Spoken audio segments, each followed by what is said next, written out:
Welcome to the EST Hangout. This is the EST Hangout, and today's guests are...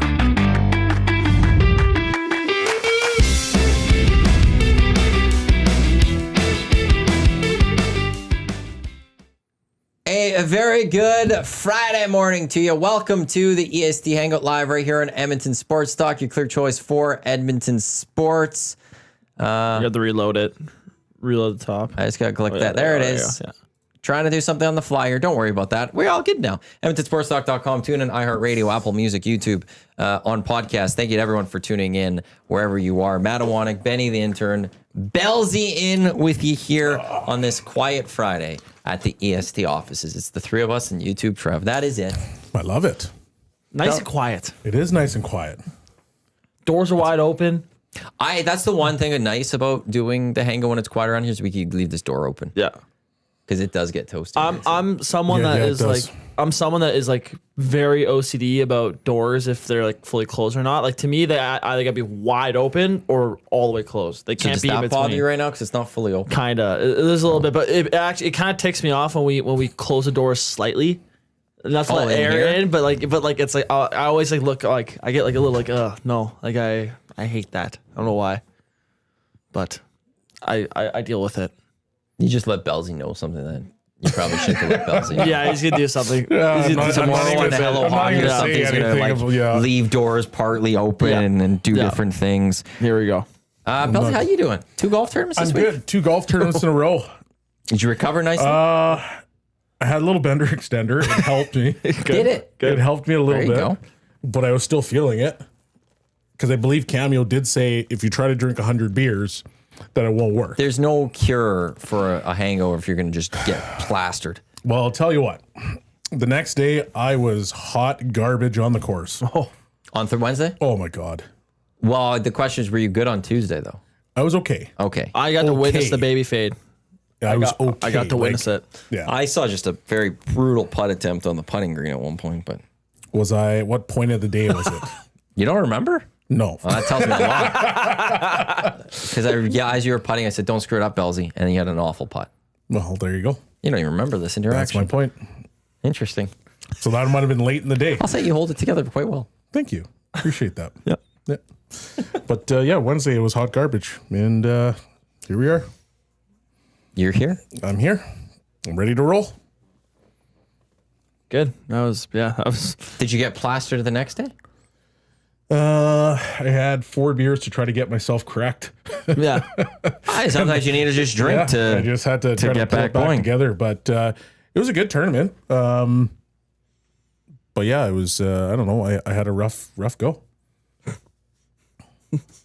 Just couldn't get anything done for the team. I hit actually a couple putts. I hit 3 or 4 putts that were like birdie putts. So that was my contribution to the team. That was it. Yeah, on Wednesday? Yeah. Outside of that, like sculling everything. If I actually hit it, it's in the trees somewhere. Like I looked like a person that had never played. That's how bad it was. I'm usually the putter for teams no matter what, though. I'm a pretty decent putter. So I'm usually like my contribution to a team generally would be putting, where it's like, I also like going last. Yeah. Because it's like, hey, let me see what you guys are seeing. Let me see the ball roll. Yeah. I will then go crush this. Yeah. And if I'm like on more days, I could be like, yeah, no, I got this. And it'll be one like, I also want it last. Yeah. Because if I just miss, I don't want to move my spot. I'm like, let me put that ball back where I am. Need to adjust a little bit. Boom, in. We're good to go. Yeah. I'm a putter. That's my contribution. I'll never help on the tee. Unless it's a par 3. But I suck on par 3s. I hate par 3s. Me too. I need to go golfing. Yeah, I would like to go golfing again to redeem myself. Yeah. Just to prove to myself that, like, hey, man, you're like better than what you showed. Especially Wednesday. Like, oh my God. Yeah, like I was brutal Tuesday. I felt bad for saying I was a high 90s, low hundreds guy for the first 8 holes with the combine crew. I was so bad. Sculling everything. Yeah. Hitting the ladies' tees, basically. Just brutal. Then I got a little loose. It was all fine. You had a little swing lubricant in there and you're good to go? Yeah. It was it worked out pretty well. The free drinks that you got there were pretty nice. So it helped out. It's incredible how like drinks can loosen you up and you can get the swing going nicely. Yep. But there's a cliff. Yes, If you don't know where that cliff is, It's a slippery slope. and as soon as you hit that cliff, like your game will be gone, and there's no recovery after No. that. So you got to know your balance and how far you go with it. That's more or less where I was at. And then it carried over to the next day. I hit the cliff, And you just carried couldn't get over it to the back. next day. Now I'm trying to climb back up the mountain.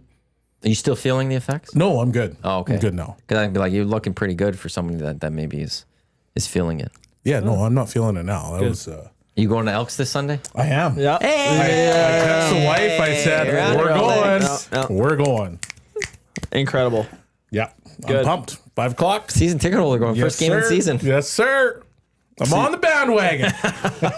One win. It's all it took. Yeah. Let's see what I had cloudy and 23 degrees on Sunday. I can deal with that. So we'll see what happens. There are some showers at night, but I don't know when that will be. I did see some forecasts that had like 6 o'clock rain. That changed on the Apple one for me. Because I did see that too on Apple. Here we go. 3.5 day forecast on Sunday. Yeah. So far, it just looks like so it's going to be like 22 degrees and cloudy. Yeah, that's okay. It'll be a nice Perfect day. Go. That is The team's just coming fine. off a win. Hopefully it's it'll be my son's first game. Hopefully he Nice. comes. Hopefully my wife says like, yeah, let's go. The whole family. That'd be nice. Whether that happens or not, it's a different story. How many but, tickets you got? 4. Oh, Beautiful. even better. Mm-hmm. We had somebody text us. Was it on the Hangout? No, it was a post game. I was with Jay at one point. It must have been post game show. Somebody said ticket pricing was just a little expensive. They're like the cheapest. It's like standing only for $25 or whatever. They're like, it's Commonwealth Stadium. You can go sit wherever you want. Yeah. Pretty much. So if you bring your kids, like they don't even have to stand. It's just there's a seat over there. Just Yeah. go sit there. go over that way. Yeah. And you could all go sit down. No Yeah. problem. It's all good. Like, It'll be fine. it's Commonwealth right now. Twisted it's not Tea. sold out. You're all It's good. okay. I don't think it is the Twisted Tea zone. Is it not Twisted Tea anymore? So the logos I've seen, it's Anova yeah. Yeah. Distillery, and there was a different one for the other side, but it wasn't Twisted Tea. Because I'd be on the east side of the stadium. So I don't know what that one is, but I don't think it's Twisted Tea. It's not that twisted anymore, eh? And they dropped their sponsorship of the halftime show for the Grey Cup. Really? Yeah, what is it again? Well, that's tough. No, they got a different one. Grey Cup halftime show sponsor. Come on, AI, generate it for me. It was Twisted Tea. Where is it going to now then? I thought it was something else, and I thought they announced it, but now I can't find it in this quick moment. Oh, well. This is the EST Hangout, I should have said, presented by Sentinel Storage, Canada's storage experts, more than 2 decades helping Canadians through life transitions. Canadian storage provider by Canadian. Summer deals is on right now. The hot summer deals is on right now. 50% off, 8 weeks on all units. Just check them out, sentinel.ca, or not off 8 weeks, 12 weeks. 50% off 12 weeks on all units. Hot summer savings. That offer ends July 31st. Where would you guys like to go? Get into the Elks? Do you want to continue your conversation that you were having with Trev before the show Trev, started? get in here so we can get he's spicy. busy. He's doing work. You're not sold on Ike Howard? No, I like him. I want to temper my expectation. And I just want to say, like, okay, like what's a realistic expectation? So some of the top guys that have come out of the NCAA in the past couple of years, Will Smith being one of them, who actually had 71 points as opposed to 52, had 45 points his first season. So if we're sitting there and we're talking about Howard at the end of the season, and we're like, okay, he's got 50 points.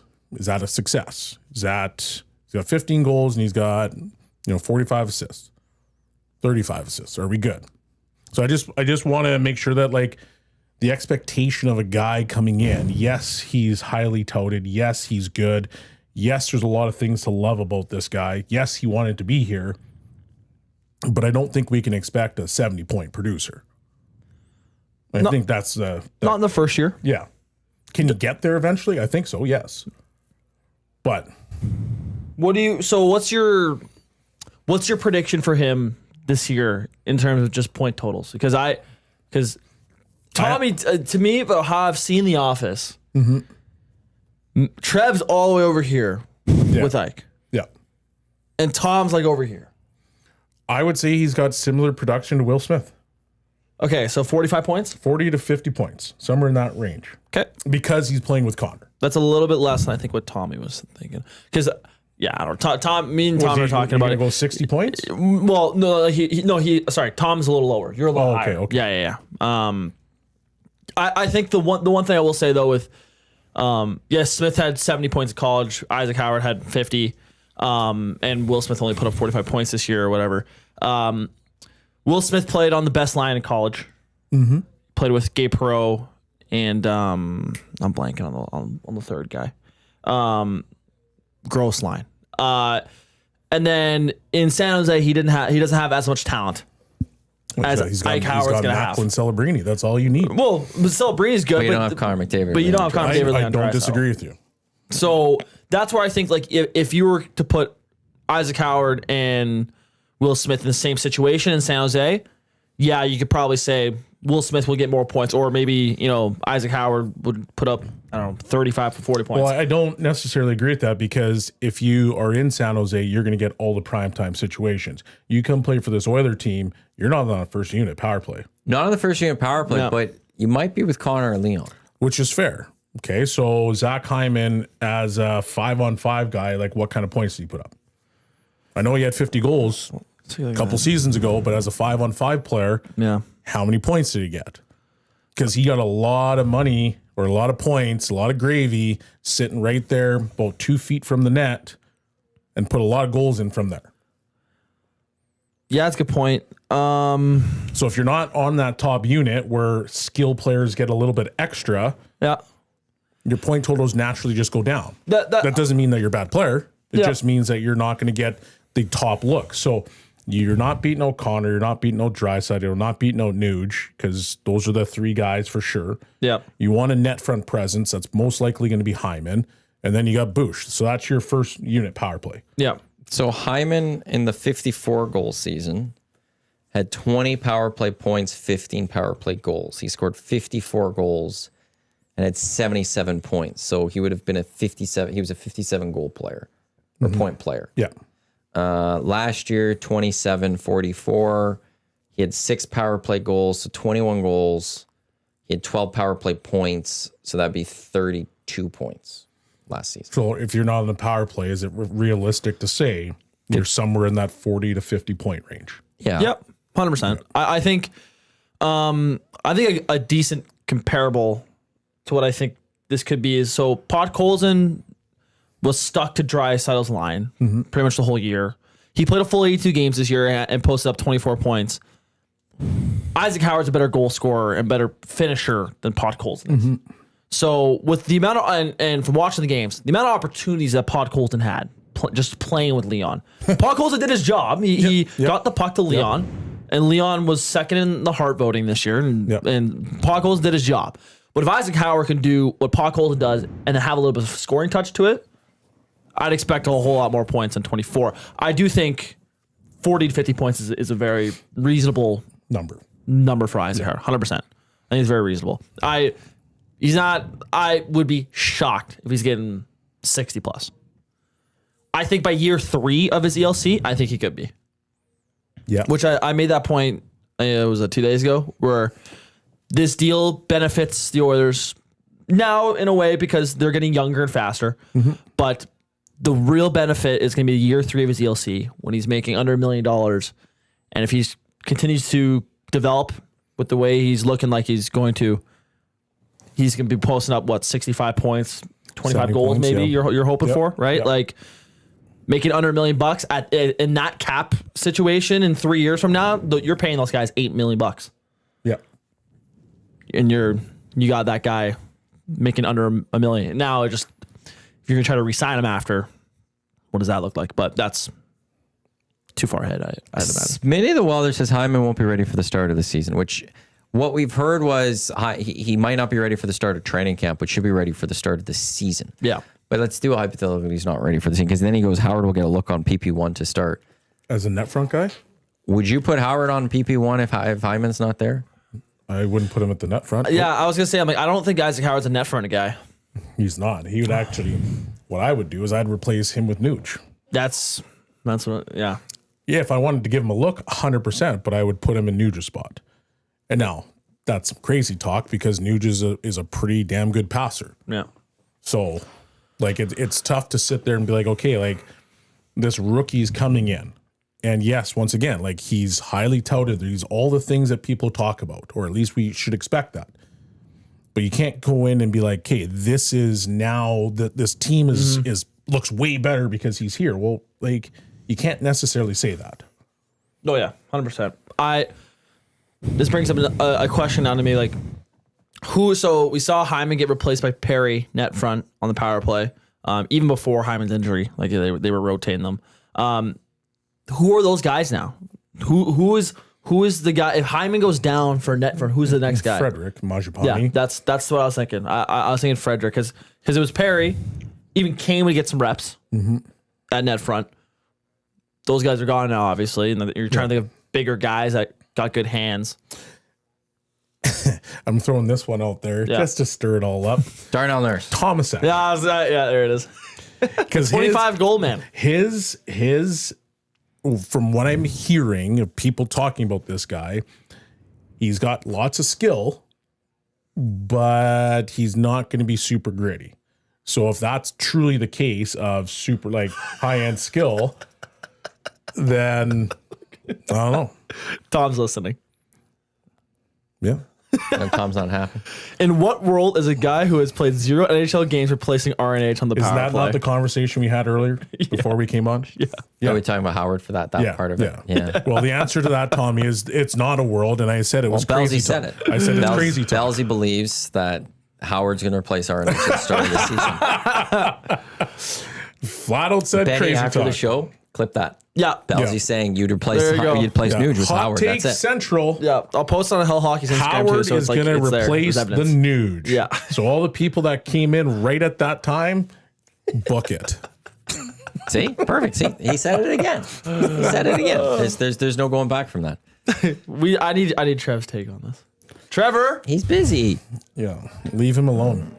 my God, He's got to let him do his work. Let him do his work. He's got other things to But do. yeah, so anyway, with Thomasek, that's apparently his MO is that he's a skill guy. He's good on the power play. So could he be a guy that goes net front? He's right-handed shot. He's big boy. I don't know. But he's even on the roster. Probably not. Well, you know what? Actually, at this point, I have no idea. yeah, Stoff posted his own version of lines, and I'm not. It's the first person I saw that posted lines. I'm not reading into that. It was just Stoff saying that, but he doesn't have Thomasek in the lineup, Which wouldn't surprise me. right? nope.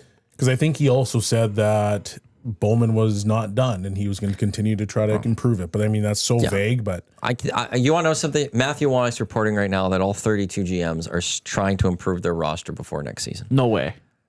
how about that? What? I'm just going to report that one right now. You could go to all those Insider. Oiler accounts out there that are Insider. that grab stuff off radio shows and throw them out there. You could report Matthew Iwanyk of Edmonton Sports Talks reporting all the GMs are trying to improve their team before the start of next season. Insider. Like, what GM is trying to still do it? What GM is done? No GM is over. No GM just is like, I'm good. You want to know something? It's July 11th. Training camp opens, September 10th? Most of them are at the cottage or the lake. Whatever. But like, they're going to just not try at all at any other point this summer to try to maybe just make a couple calls, see if there's a way they could get better. Like, No, not until September because it's off season now. Yeah, except Stan Bowman, apparently. Yeah. He's the only GM. But I don't know how he's going to improve his team if no one else is trying to improve their team. Because I don't know who you're going to talk to. How are you going to get a deal done when the guy's not apparently the answering Penguins calls? are trying to get worse. So They're tanking for McKenna. Okay, so 31 teams are trying to get better. Matthew Iwanyk reporting. Sid the Kid and McKenna. I just hate those reports. The GM's trying to improve his team and make a move before next season. No kidding. No, I'm stunned by that. It's the offseason and the GM is still going to keep trying to see if they can get things better. This is true. No kidding. And then it gets tweeted out there and everyone's like, oh my God. Thanks, Oilers Twitter. Yep. By the way, this is good. It's great. There you go. Is that the actual cocktail or Nope, this mocktail? is the mocktail. Is it the mocktail? Yeah. Yeah. It's actually good. I know. Yeah. This would be the only time I ever drink it, but I'm sure it's I could see myself buying a lot of those. the mocktails or the actual cocktails. The cocktail. Yeah, I'd do the cocktails, but this is probably my last way. mocktail. I'm not. I'm not really a mocktail person. I'm not a non-alcoholic person as much. Mm-hmm. Like I actually don't mind the idea if I want to like mixing, like thinking about going to a party and then mixing up the two. But I'm also one that's not afraid to just grab a water and drink a water at a party. If I'm just trying to watch Well, you're a rebel. how much I'm drinking though, or something. You're a Well, some rebel. people like, oh, why are you drinking water, or whatever. We're quitters. That's what Cameo did say that one She day. did say that. But I'm not. If I want alcohol, like I want alcohol. If I like, I'm not into the non-alcoholics. I'd just rather have a water personally for me. Fully but I agree. understand how big the non-alcoholic game is. How people are like fully into it, and how it tastes the same. Yeah. Like I was at a place, the Belle. There was a non-alcoholic tastes the exact same as the alcoholic, and it's just like it's incredible how much you don't taste. It's very close. Yep. Yep. Like today, if Carly did a blind taste test with Dave and I, You wouldn't be able to tell. I don't think I would have been able to tell. Yeah, that was really good. Would you like another one? Nope. Okay. Just making sure. Just making sure. Tom's text. What's Tommy giggling? What's saying right now? Good show. Long time listener. Oh God, Tommy, it's your day off. Go back to Yeah. bed. One of my favorite things is Dave and I always loved, and we would throw it out there on air every so often. It's long-time texter, first-time listener. And if you hit that hard, people don't notice it. But when you think of it, long-time texter, but first-time listener. Like, Yeah. Yeah. My buddy came up with an idea. He's like, I got an idea for your show. And I'm like, oh, can't wait to hear this. So he goes, well, you know how the show, like, 1260 used to have the call-in line. I said, nobody wants to do a call-in line because they don't want to hear your dumbass talk. And he's like, well, no. You do voice notes. And so then you submit your voice notes in. And so then whoever's producing, they screen the voice note and then it can come in. He's like, because the Jim Rome show back in the day was great. And he's like, the callers were stars. And I'm like, oh my God. yeah, what did they have? What was the big thing Jim Rome has? The Smack Off. Yeah. The Smack Off was a huge day for Jim Rome fans. Yeah. That is old school radio still. It was the voicemail. Yeah. It was the answering machine. You left messages on the answering machines, and jocks would use some Voice of those note. the Could next you day. imagine Wow. the swings that you'd get on Oilers pre and post? Can we send voice notes Like to our through text line? text? Yeah. Oh, yeah. It's a good question. You could send pictures. Yeah. Interesting. Can you send them? I don't even know. Let me try. Well, yeah, you send the voice note 780-218-9999 and see if it goes through. Because it might actually be something that you can do. Like I said, could you imagine the swings? How angry some of those texts will be? Some of those voice notes will be? Wait. Yeah, generally with those things, it wouldn't be that day. You'd have to air them the next day because it'd be too hard to go through them kinda all go at that through them moment. all. Yeah, and then if they need to be beeped, because I'm assuming a lot of them will need to be beeped, because those Yeah. type of things generally need to be beeped. Yeah, you can't. Oh. It won't let you. Jay Mill just tweeted, breaking. Matthew Iwanyk of Yank confirms that all 32 NHL GMs will continue to try and make their team stronger this offseason. Hashtag insider. Thank you, Jay. Yes. Thank you. Yep. No, Let me repost that. Yeah. It's official. I'm confirming that one out there. It's They're official. all trying. None of them are going to stop throughout the summer. None of them are just officially done. So I'm trying to do it to the text Retweet. line, and it doesn't allow it. So look, when I click this, Yeah. cannot send audio message at this time. But I can do it anywhere else. I can do it to anyone else. So Well, let me try. 780-218-9. Oh, I should write 780-218-9999. There's Edmonton Sports Talk. I haven't texted the station in a long time. October 2nd, 2024. My text to the station. Test. well, there you go. Okay. Touch and hold to record an audio message. Testing 1, 2, 3, 4, 5. 4 seconds. Send. It's going. Oh boy. I think something sent. Yeah, it looks like it. Okay, well, So now I got to monitor the client, the line. maybe it's only an Android thing. I wonder. Yeah, could you know why? Here we go. Androids are better. Yeah, there it is. there it is. Nope, nothing on my phone. It says we got a message from me, but it's not showing a message. Ah. Weird. Oh, and this text just came in. I don't believe any EST insider info unless it's from LTE. Well, I was in for LTE and Dusty today, so I've taken over their sources. Grumpy Cat, Bellsy was the best EST cameo for our group coming up around the turn. So you don't remember the turn? I do remember the turn. But that's when I had the thing. I saw the moon. The moon was out in full force. Actually, there was several moons. The moon was out this morning in pretty good force. Several moons were out on the turn. Oh, I see what you're saying. Mm-hmm. I get it now. Yeah. Oh, I could download something on the... Oh, I think it worked. On the desktop part of it, I was able to download something. Testing 1, 2, 3. Oh my! Boy. Uh oh! That's unlocking. Oh, that's unlocking some things. If you ever want anything mentioned on Hello Hockey, 780-289-9999, voice messages can go. The boys just have to download it. Yeah, it doesn't show up on the app, and I use my phone during the Hangout, so I don't see it. But if you go onto the web page, you can click download, and you can get voice memos. Oh boy.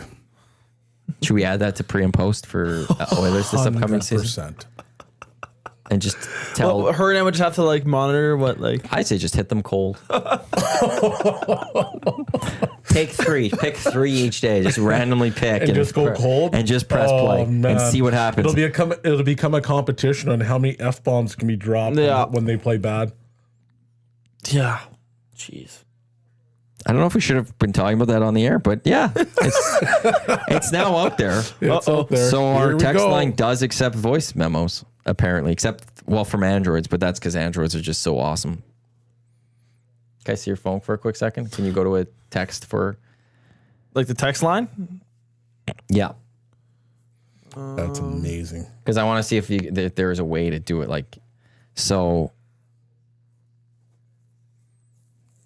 That's speak to text. Like if you hold them. When text isn't enough, tap, send. Okay, so we'll click this.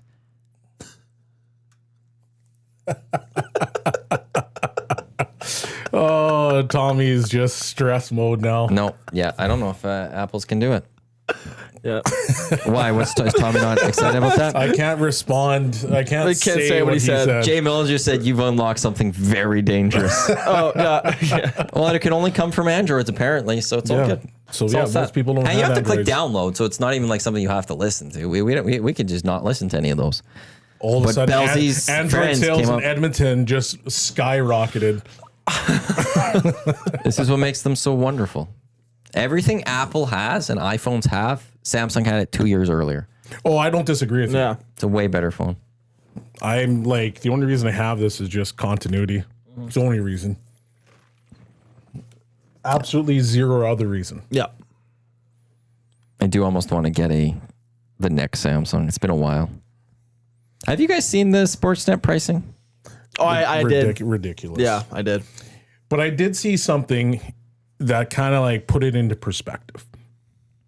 I saw a tweet and somebody was like, everybody's mad that the Sportsnet, price went up by 75 bucks. But 30%. you're willing to pay $68 on DoorDash because your blank can't get off the couch, put pants on, and go get it. I had a great laugh at that, but I put it into perspective. I'm like, you think about some of the charges that are on like, Uber Eats or Skip the Dishes or DoorDash, like they get you. So I don't know if we can actually be mad about it when I ordered popcorn the other day. Did you legit? I legit ordered popcorn because I was too lazy to go to the movie theater and grab some. You skip the dishes at Landmark? Was Landmark? No, Cineplex Windermere. So I know this is like fresh in my mind. The popcorn's $10. I paid $22. Yep. So I can't really be that mad if I have that in my brain because it's 5 minutes from my house, I could have been in that vehicle faster, there and back, faster than what it would take. Depend.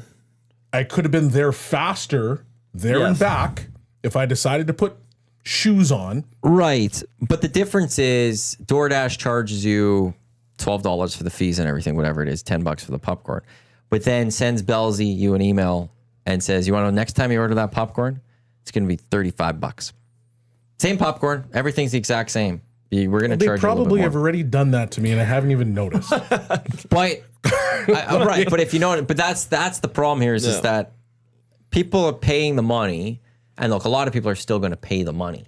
Yeah, they will. But it's one of those, what are you going to provide me extra? Yep. I fully understand the premise on it. Yeah, and I do think if DoorDash and Uber Eats, I actually don't do that personally. Because you're not lazy, and I was fully lazy, and I'm like, I feel terrible about it. But it's one of those, so I don't know the full pricing, but if they sat there and were like, okay, we're going to raise our prices 30% though. There's a lot of people that would be upset. Like, I'm going to stop using DoorDash. I'm going to stop using these. I'm not paying 30% more for when you're not giving me more. If I order this meal, it's the same meal. Like this popcorn better have some diamonds coming out of it. Sportsnet better be broadcasting in 1080p. Yeah, not 720. Damn right. Yeah. Or 4K for some things. And it's just like, okay, what extra service? And then this is one where it's like, okay, at the very least, if DoorDash raised prices, they could sit there and be like, well, gas prices went up. They could sit there and say, I'm willing to bet you they've already done it. I know, but they could sit there and say, you want to know some inflation, the cost of the popcorn, there are factors of why they could raise those prices. Yep. Sportsnet's they didn't put a reason of why they raised it outside of the only things you spent more money to get the NHL right, so now we have to pay more if we have as a Sportsnet Plus user. They got to pay Vlad. Yeah. There's that one too. Yeah. Just want to say about your example. It is actually, you did pay extra for the popcorn for sure, but it is actually kind of smart. It might have actually been quicker because depending on when you go, there could be a huge line for the movies. Like the way they schedule, because I worked in a movie theater for 2 years. They scheduled movie rushes for everyone to be there at one time. Took 45 minutes for the popcorn to show up. Okay, so you ordered the wrong time. At Landmark, when we got orders for Skip the Dishes, it was a priority. Really? We had a designated person at the tills That's in the Albert though, eh? Yeah. Yeah. Yeah. So that's why Landmark Cinemas is better. For $25, you can get 2 containers of what's called Flavacol, which is, I believe, the flavoring that makes movie popcorn taste like movie popcorn. You get 2 containers of it, and then you can just buy kernels for $5. Yeah, can I just pot them. What kind of what is actually? What is actually the? I'm aware. I'm fully aware of all of this stuff. Okay, it's very easy to make popcorn. I would have to see it, but yeah, I know what makes the popcorn taste so good. So it's one of their seasonings. It's the seasoning we put in with the. TikTok has this one as the big one. I believe it's this Flavacol. I worked there for 2 years and I still never get old of the taste of the popcorn there. Oh, popcorn's so good. That was the first time I had popcorn in a long time. It's just undeniable. They used different ones, but it's that Flavacol and stuff. Okay. So there's different ways. It's very easy to make popcorn at home too. It's lovely. It is. The only problem is it stinks the house up like popcorn. Yep. And it's hard to get that smell out. Yeah. Yeah. Yeah, my uniform at Landmark did not do well in the wash. I need to go to a movie again soon. But what's out there for movies that I'm really wanting to? Have you seen Sinners? No, but that's out. That's on Crave already. Is it? Yeah. Oh. I saw it yesterday and I was like, I haven't seen Sinners yet. I just got to watch that. F1 looks like a movie for the theater. Yeah. So does Jurassic World look like a movie for the theater. See, here's my issue with movies right now. Because you rewind, let's call it 10 years ago. Okay. I always felt like there were certain dates, certain times of the year that was like the biggest of the biggest summer movie. Blockbuster is one of the biggest. And then the Christmas time. The Christmas one, like there was like 2 or 3 times throughout the year. And I was like, Kate, those are times I'm going to go watch these movies and whatever. Now, because obviously there's so many streaming platforms and people aren't going to movies as much, I feel like they just, whatever date they want, it's out. It's just out. And so I'm like, oh, I still think that because like Superman just came out. it did. Like I had no idea. It came out just this week, and Jurassic World just came out. Like those are your summer blockbusters. I do think there still is. I think there's maybe the 3 times. Is now. it because I think don't there's watch 3. TV, so I don't see the Possibly. the trailers on there? I feel like Memorial Day weekend ish, like the May area has a big time, summer, and a little bit of the Christmas. Maybe. What does Google say? Yeah, that was the case for. Is that how you felt like when you were working there? Yeah. Because I honestly feel like I don't see the trailers out anymore. I don't see the advertisements, and part of that might be just the fact that I barely watch TV anymore. Yeah. But like, That's probably the case. Yeah, it's still just there was always like a buzz, right? Like there was Yeah. always a buzz around the movie. Like if a Star Wars came out, there was a I massive worked at Star buzz, Wars. and it was I worked Spider-Man. and it was like in December. Yeah. Everybody was out of school. Yeah. Like Kate, we're gonna go do this, and people did that as activities during their Christmas was break. chaos. Yeah. Christmas was like that. My Christmas break was always just 8-hour days at the theater. It is still the 2, but I was right about Memorial Day weekend. Movie one. blockbusters typically premiere during the summer months, which they label as May through August. Yeah. So like Memorial Day weekend kind of, I would feel like almost kicks it off Yeah. and then takes you Okay, into yeah. August. And then the holiday season, November and December. Yeah. Those. So like makes sense. Jurassic They have, World has come out, F1 has come out, Superman has come out. Like those are your blockbusters of the year, I would say. Now, that doesn't mean they're And is gonna win. Jurassic World is just a remake of the first one? No. No? It's or is a- it just it's a a stand- it's a brand new. Is it a continuation? Standalone. Interesting. It's the start of a new one. Interesting. So it's of the Jurassic Worlds. Yep. But it's brand new with Scarlett Johansson. Has nothing from the it's none of the same characters from the previous 3. Interesting. Which is also just like, at what point did humans not learn? Like, Yeah. There's a big This is- island. Don't go there. well, there's these dinosaurs, and maybe this isn't a good thing. No, My dad. they'll never learn.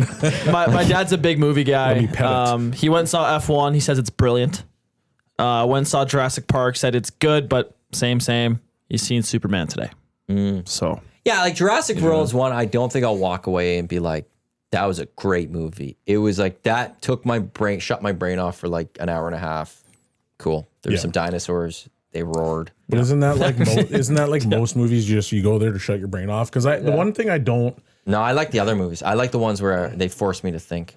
Yeah. I like the mind bleeps of the Yeah, world. I yeah. love an Interstellar. I love an Yeah. Inception. I like those movies where I'm never going to see the end, like figure out the ending. And I'm going to need to rewatch this 2 or 3 times to understand what I just watched. Shutter Island. Is that I one? never saw Shutter Island, but Shutter that'd be Island's a on good one. That's a It was a mind. good. Memento. It was a good. Yeah. The Prestige is my favorite. There was Prestige. one that just came out recently, probably a couple of years ago, but not Inception. Was it Inception? Doesn't matter. I just don't. I don't like the people that they'll be like, "Hey, I'm gonna go watch Lord of the Rings." Why would you watch that? That's not real. I'm like, no movie's real.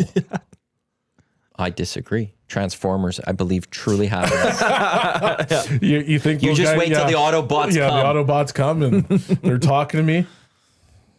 It's but it's just like for like Jurassic, the Transformers of the world. It's all entertainment. I could throw it on and I'm just going to see explosions and there's going to be plot holes and I'm like, that is stupid. That doesn't make sense. But whatever, I could live with it because I'm not here. Like this isn't going to win an Oscar. Yeah, I go sit down and watch certain other movies. Like I want to be entertained, but I also want the thinking of it. I do enjoy that a little bit of like Inception, trying to understand what's going on. I'm a big Christopher Nolan fan. I don't think he's had a lot of bad movies out there, no, but a lot they're of all his thinking ones. yeah. Christopher Nolan, he's done a good job. He's doing another one. Odyssey's coming out. I think next year. I think the premiere or the trailer's coming out here soon. I don't want. To me, there's just too many movies that get released nowadays too. Well, and they've Watered down. That's part of my point and how we started this is that I feel like there's not that date anymore. And these are the big summer blockbusters and everything comes out around those times and you release whatever amount of movies. But like how many times can Jason Statham, be some random dude that shows up in the wrong place, has to deliver a package and then beats the wheels off of everybody? How many times can Liam Neeson do the exact same thing, just in a different situation? Like, so I find that these movies, and they're the same, and they're just recycled, and it's like, Or it's a superhero movie. or it's a superhero movie. Just loaded with superhero movies. And I don't mind the superhero movies, but like, can we make them just good? No, you don't they just make have to. money. You don't just have to put hot garbage out and just say, "Here, have it." What is a movie that's coming out that actually want to see? What's that line from Step Brothers? I got a belly full of white, and you pull this on me. Yeah. Movie I'm excited for is not in theaters. It's coming out this month though. Happy Gilmore. Yeah, and see, for me, that's one I'm not excited about. Happy Gilmore too. Really? Like I'm not like it's not one I'm going to be like, I need to get my brother's Netflix so I can watch this. Me and my friends are having like a watch party Okay. at his place. Like it's like we're gonna chill out in his living room and I'll be ready to go for Happy Gilmore when it comes out. It's like one of my July all-time 25th. class. Like That was a great movie. I love that. I watched that movie probably over 100 times. It's Wow. I'm just going through Rotten Tomatoes most anticipated movies of 2025. We're into July. It had Jurassic World, Superman, Smurfs.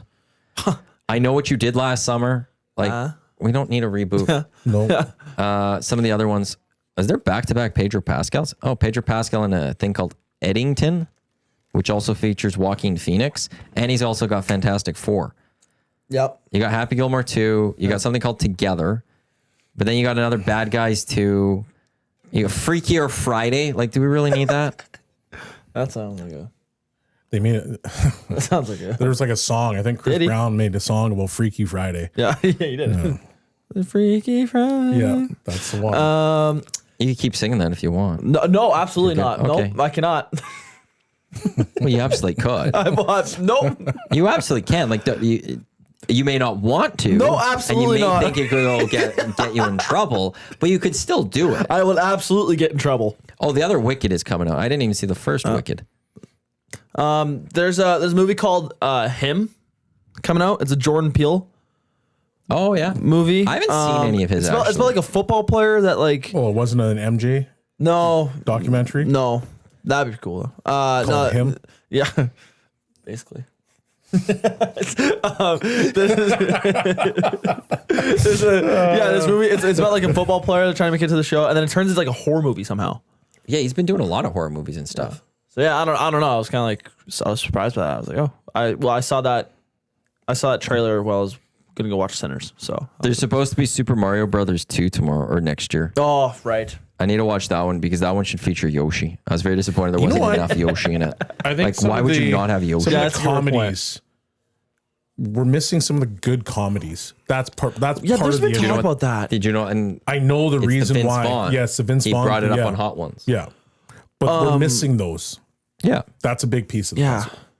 What did Vince Vaughn say? I remember seeing Vince this clip. Vaughn said now that it's just like with the big budget movies and like the movie studios, they're looking at how do we make more money off of just a movie, Right. which is the IP. So it's like you get a superhero movie, you could sell action figures, Yep. you can Yeah. sell these, like you could sell so many additional things, shirts and all that on top of it. So you could send out a crappy movie, almost fully went there. A crappy you got movie. all the merch. You spend, you know, and with CJ and all that, okay, but whatever, you spend $300 million, but it's going to pull in $1 billion. Yeah. With everything involved. So it's like, yeah, we'll make $700 million, whereas a comedy may cost you $50 million to make. So it's not a lot. Yeah. But if it does well, it's going to bring in $80 million. Yeah. Yeah. Okay, so then let's sit there like, well, is $30 million really worth it, or is hundreds of millions worth it? Okay, screw these comedies. We don't, you know. And if it misses out, you know, we lost money in the end. Whereas you can have a bad superhero movie, but it's still going to make money because they're selling all this extra Yeah, merch or still all this other selling stuff. stuff, And accountants have ruined this world. Apologies to some of the accountants out there, but it's Sure. like no one wants to take risks. No one wants to try something. And you know, like, hey, I'll never forget watching Superbad for the first time in theaters and how hard I laughed in that movie. So good. It's like we don't have those ones anymore. Yeah. Yeah. And that's a big. I feel like that's one of the biggest missing things in the movie industry. Because they're trying to stuff in like all these comedic relief pieces in superhero movies. Yeah. And you're like, man, that's just forced. Just stop. Like, just make a movie over here that's comedy so that when I want to go over here and like have good laughs, let's go have our good laughs. Is there obviously comedic pieces that you can have in superhero movies? Yes. But you don't have to just like shove them in there at every turn just to be like, oh yeah, we made, you know, a little bit more lighthearted. Dude, if Thor's mom died, I want to see him pissed. Yeah. and raining down lightning bolts everywhere. Blank somebody up. Dune 3 is the next big movie I want to see, as well as Odyssey, which is the Christopher Nolan movie, of like actual movies that I like. Spider-Man or Super Mario Brother 2 I want to see, but that's just a kid thing for me. I know it's not going to be a great movie, but I'll enjoy it. But it's Dune Messiah. The other thing too, though, I think that hurts movies is how big television has got in terms of making good movies. Like you now want to be, the actors always want to be on the big screen. Yeah. Now I think actors are okay being on the little screen because there are some really good television to be done. And you're not having to commit to 22 episodes. You could get a commit to 8 to 10. Yep.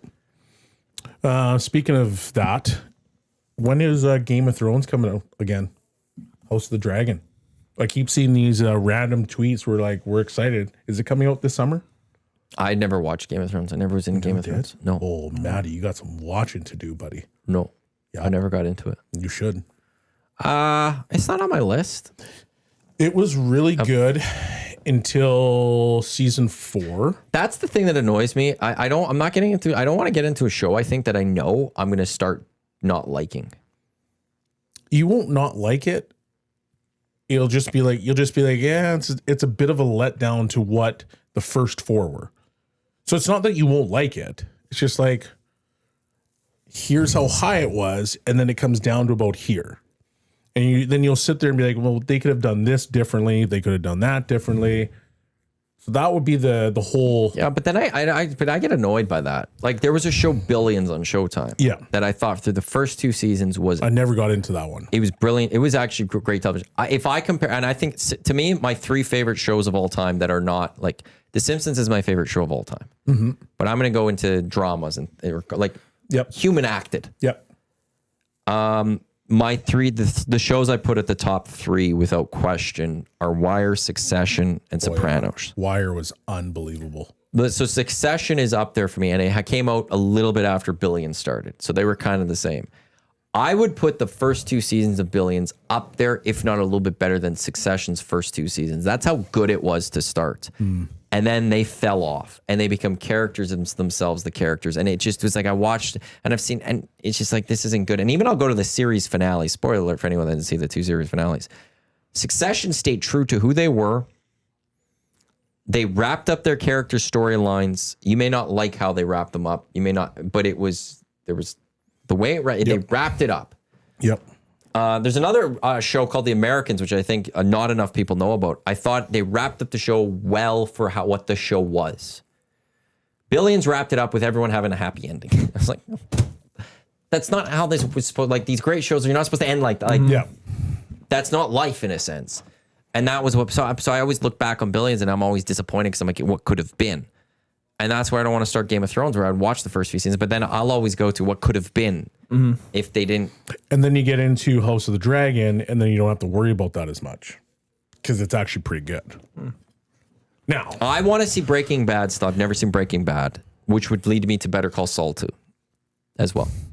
I should say. I watched Breaking Bad. It was good. It's the only show that I've heard out there that people put up there with the same category, Sopranos and Wire. I don't think it's as good as The Wire. I thought The Wire was brilliant. Like it's some of the best TV I've ever watched. Have you ever seen The Wire? No, I need to get into TV shows. The Wire was like early 2000s. Okay. And it was based in Baltimore. And like you're in the hood, and they've got, everything that's going on, and they got all these different characters that are connected, and so they show it from a police perspective. They have it from the gangsters, the drug dealers perspective. They have it Season 1's from police, drug dealers. Yes. Season 2's the dock workers. Yep. Season 3's politicians. Yep. Season 4's the schools. Yep. Season 5's the media. Yes. And season 5 brings it all back together. And only cool. Only the docks do not continue. Yeah. So when they introduce the police and the drug dealers, they stay throughout the whole show. When they bring in the politicians, they stay throughout the rest of the series. When they bring in the school kids and the schools, they stay for the rest of the series. And then the media is the last season. The docs are the only. There's a couple of appearances throughout the rest of the series. From a few of the guys. Very small. Yeah. But that's the only part that doesn't continue throughout. But they slowly introduce different aspects. Yeah. And I do believe that stays probably true. I think Amsterdam would work. It's called The Wire? The Wire, yeah. Early 2000s. It's really good. I've been watching it lately right now. Yeah. That's cool. Because there's like, What are you watching on Crave? IPTV. IPTV. Ah, nice. 2 Degree Sailing the Seas. because I like listening to about that type of stuff and like music and stuff. Dusty didn't like it, but I understood because he also thinks The Shield is great. And I'm not saying The Shield's not great, but he says Shield's better than The Wire. And I'm just like, no, it's probably not. And most people, like, you'll never see Shield being considered one of the greatest shows ever. No. You have to get through the first 4 episodes. The Wire is very, like, it's just very real. Yes. I actually think something like Amsterdam would work. Yeah. My dad's giving me a lot of insight. He loves this talk. He says Game of Thrones started to suffer once the show got past the books. Yep. And he said Handmaid's Tale was excellent. I've heard good things about Handmaid's Tale. I've also heard how dark it is. Oh, my dad says we have The Wire on DVD. I think so. It's awesome. Yeah, it's really good. But again, the first 4 episodes, it is slow to start. I could see how people do that. Get through like 5 episodes, and if you're sitting there going, not liking it, you probably then won't like it. Yeah. But if you get through that and you're into it, yeah, you're done for the series. Like you're in. Mm-hmm. It was season 5. Season 5 is the only thing that I didn't. This serial killer storyline, didn't like that. That was too far fetched. Yeah, that's fair. I loved Omar. Omar was the best though, because you start whistling and everybody just starts scattering because you knew something bad was gonna happen. Yeah. What is the other shows that? Prison Break. Never gone to Prison Break. Really? Oh. You would actually really enjoy that one. That's another show that fell off. You are Michael Schofield. Sure. Like the actual character of the show or the actor? No, that's the character in the show. Oh, yeah, okay. Yeah. You have a lot of the same tendencies and qualities as Michael Schofield. You take that however you want. Well, having never seen the show, So I'll take it as a good thing. Now watch the show. I'll take it as a good thing. At least you didn't say Dexter. Yeah, that's what just came up in the nasty chat. Did you guys like Dexter? I never watched Dexter, but it was also like there's these shows. Dexter's one of those too. Started off, it was a huge hit. Everyone's talking about it, and then fell off. Yeah. And I think they're Showtime. And Showtime is the one that when they find a hit show, they ruin it somehow. It seems. Billions was Showtime, where it goes well and then falls off. Whereas when HBO has a hit, well, they make it it's a hit. It is a hit. Yep. I love HBO. Like White Lotus, solid. Last of Us, solid. Yeah. I'm curious about season 3 of Last of Us. We'll see. I've only gotten through 2 episodes of that one, Last of Us, and I just feel like I can't do it anymore. I don't know why. Entourage, Jay sent texting in. You're supposed to be off, Jay. I appreciate you listening. Got your work to do. Don't you have prep? I feel when I take time off, I don't listen to EST. Entourage is good. I tune. Well, I'm just like sorry. Just like Yeah. I like Tommy and Jay texting. Like when I'm off, I Tune go. off. So it's weird to me when others throw it on still. Entourage was solid. Mm-hmm. The later season, I never saw the movie. I don't feel like I want to. Ari Gold was great though, his character. And then I also like Euphoria. I do like that one. It's not for everyone. I know that. Yeah, like some of these shows are going over my head. Oh, it was Zendaya, Sydney Sweeney, Jacob, Zendaya, yeah. Forgot his name. It was. I've heard about this.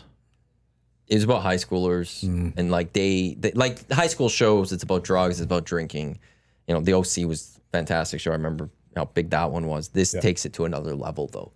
It's messed up, but it was Zendaya. There was one episode she had that I always go back to. That was like it was one I knew she was going to win awards that night. Like it was like it ended. I'm like she just won a bunch of awards for this performance. She was utterly brilliant in it. Interesting. My dad on HBO says Deadwood. Deadwood's I've heard good about that. Yeah. Deadwood was about that actually one. really good. Yeah. So like a lot of my prime TV watching is when I was still playing because we get on the road trips. Yeah. You'd Got a have lot the of time, DVDs and you just pop them in and Yeah. they're watching. Yeah. That was a lot Oh, of it my must be so prime. much easier now. Oh my God. Players with their, Just with the- Netflix. You just You get download whatever it, you yeah. want. Yeah, Yeah. literally anything. Yeah. Plane rides must be so much more fun. Like you can kind of just do whatever. I'd imagine just like you can watch movies, play cards. Well, there was a time where we had cards. Obviously, is a big one, but we had our the PSPs. Yeah. PSPs was a massive one for a while. What was the big card game? Schnarples. Oh, I don't know that one. It's a fun game, but there's money on the line as well. Yeah. As long as there's no Gilbert Arenas situation, we're all good. Yeah, there's no guns. There's no shooting your team. Gilbert Arenas with the Washington Wizards. He was great at the time too. Yeah, he was. And then like his career fell off after that. Isn't he a... He brought a gun to the locker room because somebody owed him money for a game, one of the card games. I heard, yeah. And it ruined that whole log. That was actually when the Wizards were good. Isn't he a... Gilbert Arenas just took shots at Kobe recently. All those guys were doing So did that. Dwayne Yeah, Wade. yeah, he's a reporter or like he's a media Podcaster now. podcast. Tracy McGrady did the same thing with his like, oh, I was never in a position to win. Dude, you played with Yao Ming. Yeah. Yao Ming was supposed to be the next guy, the next great big. My favorite part about Tracy McGrady is for the longest time, he always lost in the first round. Yeah. When did he finally get Tracy, out? it was you, Steve Francis. So you guys technically had your own big three. Luis Scola was a good player at that time. Good pull. Man. Professional career. There was a situation. How many? And actually, to go further into the Tracy McGrady talk, if you would have stuck with the Raptors, you and Vince Carter would have been absolutely disgusting together. But you wanted to be the star, and you got up and left. And then I guess you became the number one guy in Houston, but you still had Yao Ming fighting for attention with you. It didn't really make a whole lot of sense. He may have never led a team past the first round of the playoffs. From 6 years ago, from Red, he was 0-8, never led his team out of the first round. Yeah. Wow. He led his Magic to a 3-1 lead over the Pistons one time, but blew it. So would you not say He may have never got it out of the first round. He was really good, but is he not one of the best secondary options ever? Sorry, Team McGrady this is from 2022. Team Mac on his early playoff exits, quotes, I was always the underdog. No way were you always the underdog. I got to go find some of these seasons. Because you're right, with Yao Ming, there was a couple of years where they were like near the top of the West. No? Yeah. Let me go 04-05. This is maybe one of those years. No, it would have been later than that. It would have been like check 07. 07-08 in that time frame. 07-08? Yeah. Okay, 06-07. Let's go 07-08 here. There's got to have been a time where they were better than that. Okay, I'm just going to go Houston Rockets seasons. But yeah, you had Yao Ming. And Steve Francis. I got it right here, Matty. Seasons finish. Here we go.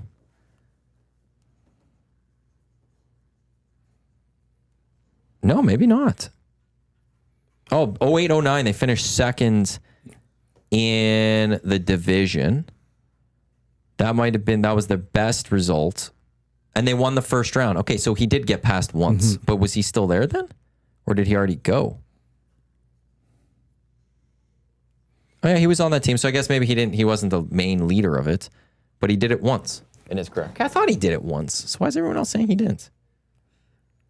Huh. So in that 07-08 season, they were fifth in the league. But they were always underdogs. Yeah. Oh, here's some news. Dallas Stars named David Peltier as an assistant coach. David Peltier. That's interesting. As an assistant coach, potentially. Tino Glenn. Really? As an assistant coach? Does that happen a lot? Skating coach to like a regular coach, if you will? I haven't seen that ever, I don't think. Yeah, they posted this. They name him a highly decorated career in figure skating and spent the last 11 years working as the club's skating coach. He's been now named as part of Glenn Gullitson's coaching staff as an assistant coach. Huh.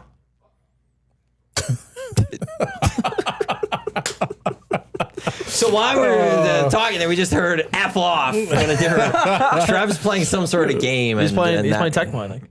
Yeah, he's That does sound like Tecmo. You are right. This is the EST Hangout presented by Sentinel Storage. Canada Storage experts more than 2 decades helping Canadians through life transition. Canadian storage provider. Be sure to buy Canadian. Portions of this hour brought to you by the High Product Marketing, official merch partner of EST. Promotional products that bring the buzz. Check them out. thehighproductmarketing.com. In an hour, it'll be the Lock Shop, myself on the air, looking at week 6 in the Canadian Football League and some other things. Justin Dunk from 3 Down Nation will stop by.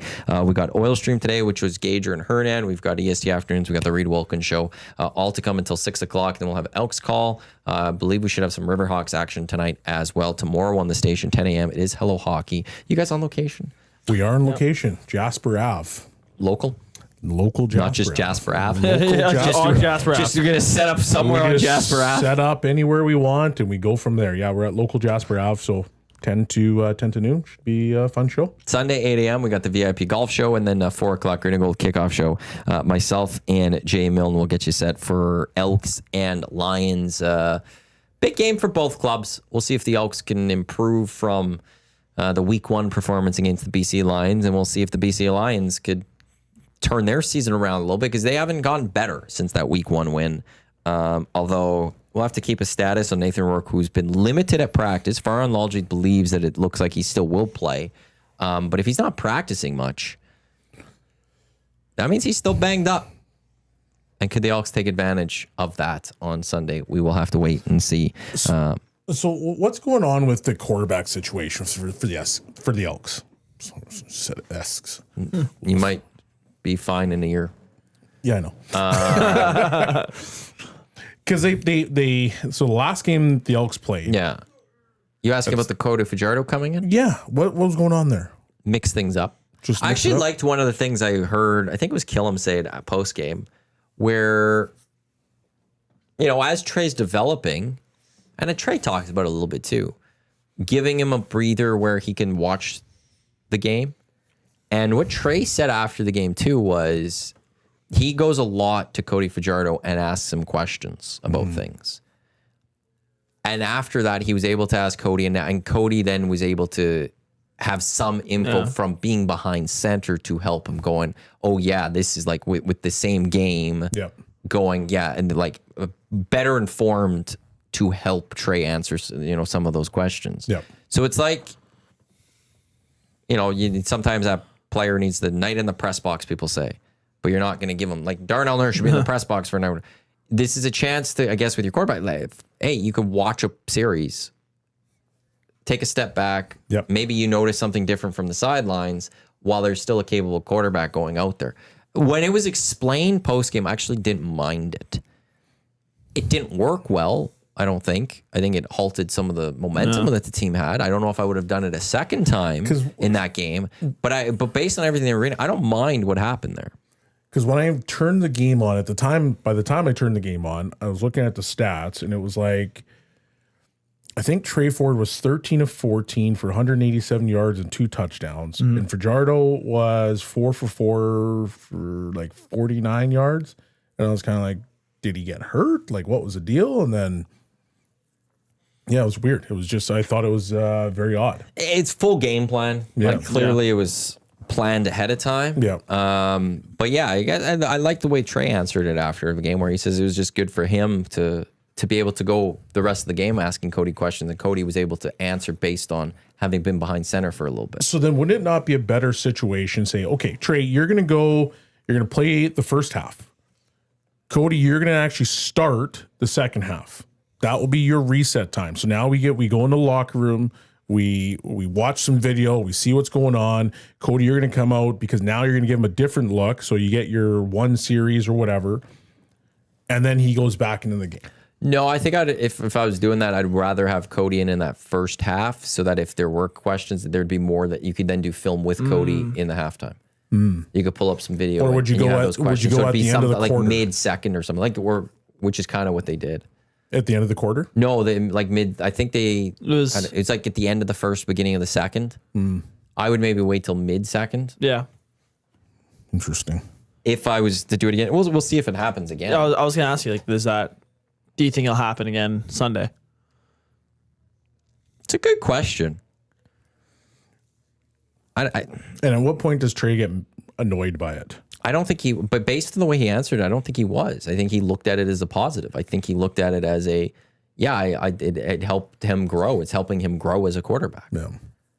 And it's not like it's clear that the teams, it's not like it wasn't a performance thing. No. Yep. It's not you might get pulled. This was just we're going to mix things up against the defense, plus allow Trey to see some things while on the sideline, plus give Cody a little bit of extra ammo to help Trey. Yeah. Or maybe I'm just drinking their water, what they put out there after the game, and I'm just sipping on their Kool-Aid. Yeah. And then they've won me over, and I do think it works. Then that's solid, because I just, the last couple of years it seemed like it's kind of the same. Mm-hmm. And I'm not saying it's exactly the same, but last season it's okay. We're gonna put Trey in. Trey he does well. Then all of a sudden he gets pulled. He has 2 bad series. He gets pulled. Right, or he goes in because the other guy, Bethel Thompson or whatever, just wasn't great, and then now Trey's going in, and I just felt it was like, from a continuity standpoint, it wasn't great. The players on the offense, they don't know, like, it's 2 different style of quarterbacks. Trey can extend plays with his feet. At the time, Bethel was stand back in the pocket and throw. 3 yards and out basically every play. So it's hard. Like, to me, it would be hard for an offensive lineman in their blocking schemes and how long they have to block for, knowing that, okay, well, if, particular pocket passers sitting there, I got to have to try to block for at least 5 seconds. Yeah. If Trey's in, I only have to block for 3 because his escapability is very high. And if things break down, I need to now get to a different spot to help him buy more time in a different area of the field. To me, that would be very different from an offensive line perspective. And Jay, I hope you're listening and you can tell me when I'm wrong at some point. But even from a receiver standpoint, like, I feel like it'd be so different. You're still running your routes, yes, but MBT Trey's different. Yeah. Trey, Cody are similar. They're similar? They're more similar. Yeah. That was the one thing about Cody coming in, was that he's a similar. Like, he's obviously not as fast, but they have the same playing style. But he could play, he could move and stuff. So it's actually more of the same. Well, then that makes things way easier. Yeah. So way easier. That's maybe why they were able to do it too, is that it's not messing with anyone. The O-lines, it's the same. Like, it's the same type. And Trey, the last 2 games, barely run himself either. Yeah, he's got to run a little bit more. He does, but I wonder if they need to rein him in first. If they're trying, like, what they're trying to do is rein him in completely. Yep, and then get him figure out the passes, and then slowly start letting him run a little bit more, but make sure he's got the passing in the pocket down. I could see that happening. Because even Naylor brought that up today on the morning show. It's just like, he's surprised at how little he's run so far. And you don't like, he said, how did Naylor put it? He says it's like they've taken the driver out of the bag for Trey, and this is a case Trey can hit the driver like 300 yards down the middle, not like 200 into the trees. And they've taken it out of his bag type. Well, that's like, a lot of people, you can take the driver out and it's a good thing. But you take the driver out of Trey, like, that is his club. He's got to work on his iron play. But he's got the driver. Yeah. And they're trying to take the driver out right now. Maybe. He's going to need it on Sunday. Yeah. I think he might. It's a big one. Can you imagine being a driver and then having your driver being taken out of your bag? I'm not even a driver, and I would be pissed if the driver. Yeah, no. Hey, ever so often Rory doesn't go driver. What does he use? Hybrid? 3-wood or something. 3-wood? Just, there's some of those cores where you just bombing it too far, and it's just not worth the risk of potentially even. They can bomb those other ones so far too. Shout out to all the people that can hit a 3-wood. 100%. I can't. 100%. Absolutely not. A 3-wood is the most ridiculous club in my bag. I might as well just put that in the garbage. Yeah. Really? Yeah. I like my. No way. Hate it. Do I like my? I don't like my 3-wood off the deck. I like it off the tee. Hate it off the deck. I can't figure it out off the deck. I need to get it off the deck. Can I. Hey, Joaquin Gage is showing up. Gager. Look at this guy. We're doing radio right now. Are you? Yeah. Isn't that crazy? Looks enthusiastic. We should ask him how his Wednesday golf tournament went. Thumbs up. Did you win? Yeah, it was okay. I was Oh. tired. You were tired, yeah. So Can't same. imagine why. The swing wasn't there. Same with me. See? Yeah. Was BP's at the tournament again? They were. Same people? Was it the same? Because I remember last year you said ours was more fun. It was way more fun. Actually, the group that I was with, they're like, "You're pretty banged up, eh?" I'm like, "Yeah." They're like, "Is this even remotely close?" No. But then I talked to Kelly Buckberger yesterday. He said that Mac T had to get one of those rideshares home. I'm like, "Did Mac stay and get after it?" He's like, "I guess so." I can't one of those rideshare things. That's what we It's used. called an Uber. No, You just say like, Uber, though. like the Frank iDrive. Like two people show up with one Oh, car, I one see. gets into Okay. a car, drive you Are those home things with your happen vehicle. all the time? I didn't know you could do that. It took an hour for us to get ours. I didn't know that. Yeah. Because I remember that was a big thing back when I was younger. It was Operation Rudolph, was it called, at Christmas time? It was a big Christmas thing. I didn't know you could do that all the time. There's probably 2 or 3 companies. Is that it I know on of in the Uber? city. Does Uber do that? Or is it just straight on other companies?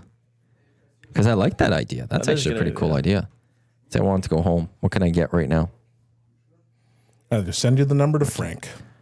It's wild to see what Uber has. So I can get right now an Uber X, a Comfort, Uber XL, or a green one. I can get Pet One. I could get a courier to send a package to family or friends. There's Lime e-bikes, Lime scooters, and then a Premier. Premier rides with highly rated drivers. Wow. I know in some cities you can do a helicopter. Come on. I thought it was like New York. I'm just or going to something. chop her in. Yeah. Just real quick. Okay. Uber helicopter. First date. Yeah, I'll send you a chopper home. Yeah. Oh, yeah. I leave. I'm Oh, playing they for the got- Rangers and I leave. How am I going to get home? Yeah. Let me order the chopper. Uber previously offered a helicopter service called Uber Copter in New York City, allowing users to travel between Manhattan and JFK Airport. They got discontinued during the COVID-19 pandemic. Damn COVID. They have also offered helicopter rides in other locations like Dubai and for special events like Formula One Grand Prix in Abu Dhabi. Hernan Salas is here. That's so outrageous. How much was it?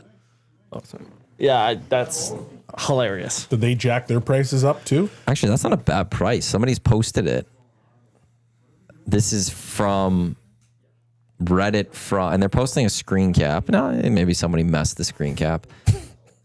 They had an Uber ride or a copter for $101 on sale, regular $200. Oh, I'm going chopper Yeah, all day. There's all day. There was Uber X was 126. The carpooling one where you have to share with other people is 102, and the copter is 101. Yeah, you go chopper all day. I want the copper all day. That'd be sick. We should As get long those as, in Edmonton. as long as you had, as it was showing up, you had Arnold Schwarzenegger's voice. Get to the chopper. Even here's another one. So it was get an Uber premium black for 132, a black SUV for a 193, or a copter 216. Yeah. Like I'm paying the extra $80 to get the copper as opposed to the premium vehicle. If I'm already spending 132, what's an extra 80 to be in a copper or chopper? I mean, I feel like your wife would be a little bit pissed off if you're rolling in at 4 o'clock in the morning on a chopper. But outside of that, man, great time. But it's also, I think, only to the airport. Just land right only up to the airport? Just land in the backyard. I think it was, or no, maybe it was airport. You got it to the airport. I don't know how that works then. Yeah. Well, who cares? Just land in the backyard. No. Just offer to take it for a No, like helicopter land ride. that thing right in the middle of the street and get all the neighbors up. Oh, how funny would that be? Just sleep and all of a sudden a chopper lands. Just hear the I was sound. being What? safe. You're like, what is going on right now? Actually, I saw a story yesterday about flying cars being a possibility, legitimately. Back to the Future? Flying cars. Well, didn't they predict, what was it? What year was that? 2021 that there'd be flying cars? Was that when it was? Because there's I remember it was Back to the Future Day. and they compared how much stuff they predicted back then actually came. Those cars would be just what, 200K? Get that thing to. Oh yeah. Arizona is spending $2 million on flying car research.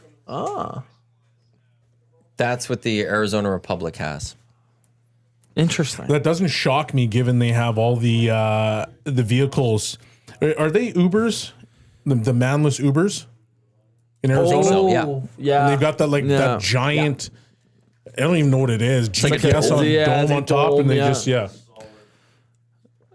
look so cool, but I'd be so scared in one of them. I'm not gonna lie. Like I feel like it would just crap out on me. I'd crash. Like you get in trouble if you do anything too. Like if you sit in the driver's seat and like you press a button, you get like a message like stop screwing with things or something. Oh, really? So there was a couple that like they just went to wash the windshield because it was dirty and they got like a message like you can't touch the car. Jeez. There'd be so many more accidents if there was flying cars. People can't drive. Yeah, but you're not flying. AI, the You think it's gonna be AI flying? self-driven or whatever. It's like I want to fly that thing. Oh, okay, yeah. So I just every day you go outside and just explosion here, explosion Yeah. there, explosion there. Like I was driving in the grocery store yesterday, and I'm turning left, and I stopped because I'm watching these two people. They're both reversing, and not one of them looked. And I'm like, 3, 2, 1. Slam on their brakes both at the same time. They just narrowly missed an accident. But I'm like, could you imagine being in the air and you're just guys? There's no roadways, so you're just going wherever you want. Accident city. yeah. Wow. I'm still waiting for those drones that drop off the Amazon packages. That just makes it look so weird. Can we just let's start with baby steps and have that first before we start getting I just into don't want a flying lot car. of things in the air. I don't want to be like paying attention to what's going on in the air. The Back to the Future day was 2015, August 21st. That was 2015. yeah. I thought it was way sooner. But yeah, it was 2015, and they had I'm just looking at the clips. Like All they need to do- hoverboards and weird shoes that like lock into your feet, and flying cars. I don't know if I want the flying cars.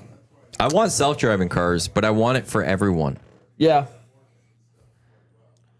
Do you think No, the it's accident rates would go up or down? Down. Yeah. Because stupid drivers go off the road. I think stupid drivers who's are more worse. dangerous? They're super slow or super fast? Slow. I agree. Yeah. And that happens far too often in this I city. think the slow is more because, like, I'll go to winter. You could be like if you're driving the conditions. Not saying speed limit. You're driving the conditions, and you coming up on someone who's going too slow, and you have to then hit on the brakes. That's the dangerous part. Yep. Where it's like, Yep. I would rather the person driving too fast may be an idiot, but they're confident in their driving. That's my thing. Whereas the person who's driving too slow is not confident. Yeah. They're scared. They're driving scared. Yeah. Yes. And that could cause problems for other people. It's I'll take it to a sports perspective. Is when you play not to get injured, often you can get injured. Yes. Mm-hmm. And I'd rather have now speed to if you're driving like to a certain degree, obviously. Yes. in both ways. Like I'm not like guy going on the the Henday driving 220 kilometers. Yeah. Idiots. They're like that's dangerous. Like Yeah. But if we're saying On a Hyundai, you're let's say 60. yeah. I would rather deal with someone going 75, 80 as opposed to somebody someone going 40? driving like 40, Yeah. 50 in a 7. Did I say 60? In a 60. Yeah. 40. Yeah. Yeah. 100%. Yeah. This If you're scared, driving stay talk, home. This driving talk could go so many avenues God. because I don't know what it is, but I feel this summer Yeah. You've had the some. driving has been just different, and the amount of near accidents I see this summer has been more than any other year. Really? And I don't think I'm driving more. It's just. I feel like I drive the same amount over the last 5 years. But I feel for whatever odd reason, this past summer, there's more near misses. There's slower drivers than I feel like I've ever seen. See, and I feel pretty good on the roads right now. Me too. Really? Yeah. I'm not getting I'm not getting as angry. I saw my I first did get accident while driving. You've never Yeah. seen an accident? I've never watched a collision happen or like anything happen in front of me. I was driving, this was 2 weeks ago, and it was pretty heavy traffic on, I can't remember what road it was, but it was a highway. And I had to slam on my brakes because the guy in front of me slammed on his brakes. And I'm watching my rear view, and I watched the person slam on their brakes behind me, but they were good. And then I just see a boom. I was like, oh, and they got someone rear-ended them. And so I looked back. The guys behind us drove off. They didn't even want to like deal with that. It was a bump for them, but there was the 2 cars behind them that got pretty heavily crushed. I was unloading some stuff after the golf classic at the new place, and I just heard I look and there's an accident over there. Yeah, it's one of the biggest problems to me is you're driving down, the road, and people throw on their signal. They don't look; they just throw the signal on and they go. And I'm like, just because you throw the signal on doesn't mean you have the right to go. Yeah, I see that one a lot. yeah. Do you know what is my favorite? Is the person who thinks 4 ways just means you could park anywhere for 5 minutes. Like you just pull off 4 ways, go run and get what they need, as if that's a big time grocery store thing. like, no, you still have to go park. Yeah. What are I we see that doing one here? lots, and I'm like, oh my God, I hate it. Or here's my biggest pet peeve. I call it the pull through, right? So you're going into your parking lot. You got your lanes, right? Your parking stalls. You got your divider there, and people that come in here, but then they end up on the other side, and you're trying to come in, and you see it, and you're going, and it's just like, I do that. Yeah. do you? Oh my God! I think I am good. It's the worst. think I'm very good at paying attention to see if there's cars on the other side. Fair. You If I take a don't look, see and there's nobody. cars- You do what you need to do. If I don't see that there's cars coming or whatever, then I slowly inch forward and grab that stall. Or like if it's complete, like Maddie, I am known for doing You're that. a pull through. Yeah. That's like biggest I pet like peeve. driving out of a stall. Not backing out. Why don't you just back in then? That's more work. Yeah, it's more work. Well, because here's how it works. Okay, I'll put this out there. So there's 2 ways that it happens. One is I pull up, I see my spot, I turn into it, and then I notice the next one's empty. So I'm like, okay, well now I can drive. Like I'm initially just driving in normally, and I'll back out after. But it's open. I will take it if I can. Or there's the time where I just notice it. And I'm like, yeah, well I'm doing that because then I don't have to back in. It's easier. Done. Just when I thought we were like getting better, we're getting closer, then you come pull this on me. I can't believe you're a pull througher. I actually never would have thought you would have been one. I don't take a spot though from somebody coming the other way. gotta I'm give 'em aware of people coming. That softens it a little bit, but not much. I'm sorry, Belsey. Yeah. I accept your apology. Disappointed. I accept I your won't apology. stop doing it, but I am sorry. The amount of times it's happened to me, and I will just stop my vehicle and I'll just be like this, See, and even just so that they know. Yeah. even if that happens to me, I don't even think I get mad. I'm not mad. I just do this one, Yeah. Yeah. It's like really. like really, man, and then I drive away. Portions of this hour of the Hangout, they're brought to you by GS Construction, the official platinum sponsor of the EST Golf Classic that took place this past Tuesday out at the ranch. GS Construction.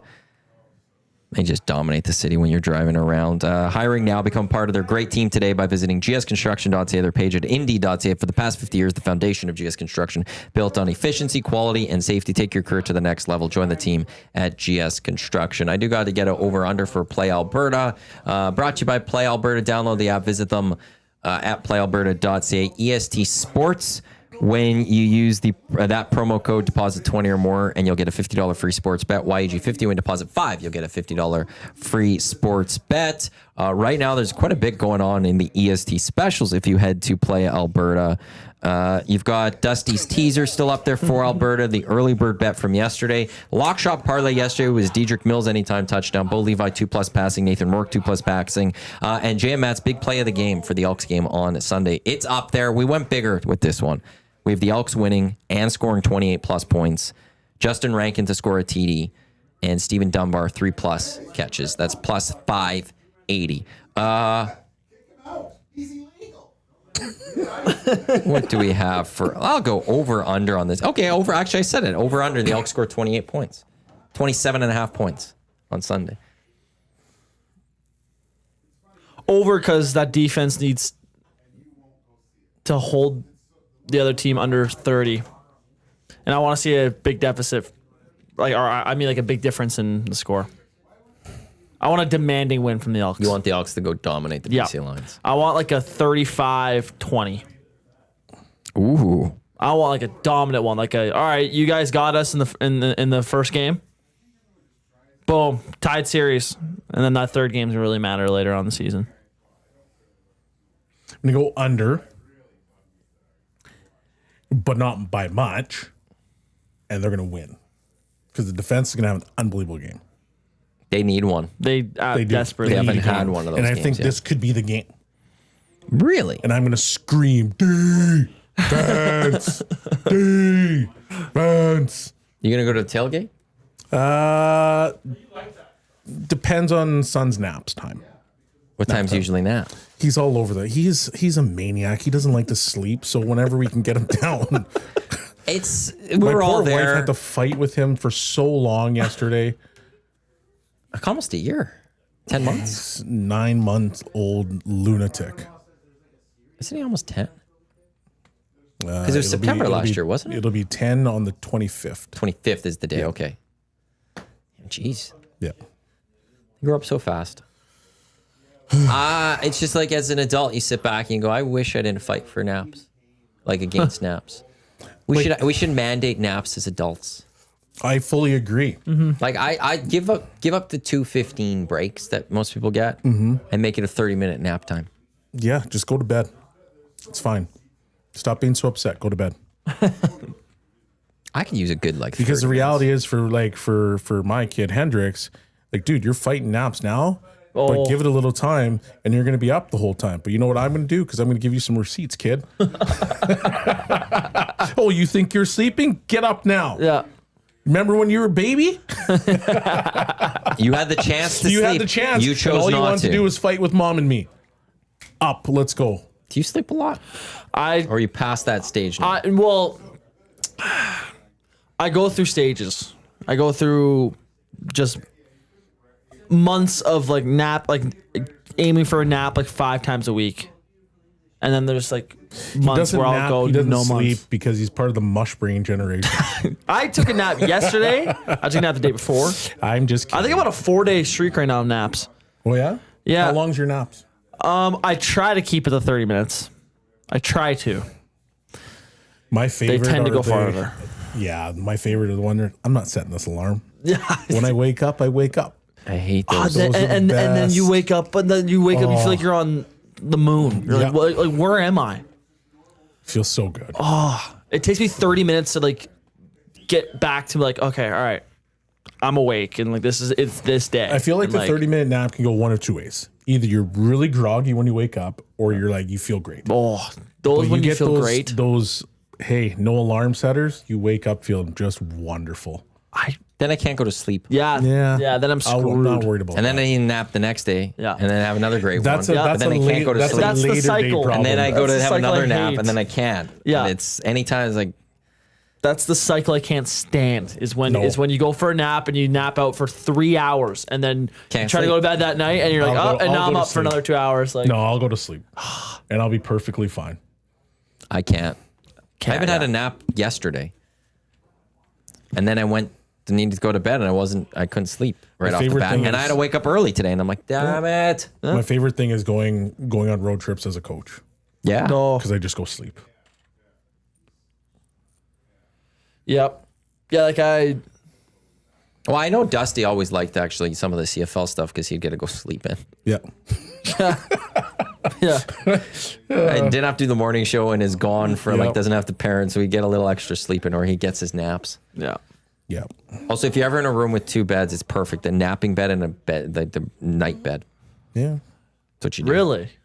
I've had rooms by myself, and then there's 2, and you just, that's napping bed, and that's What if the nighttime bed? What if the? Well, I guess you just pull your pillows across, but yeah, that's fair.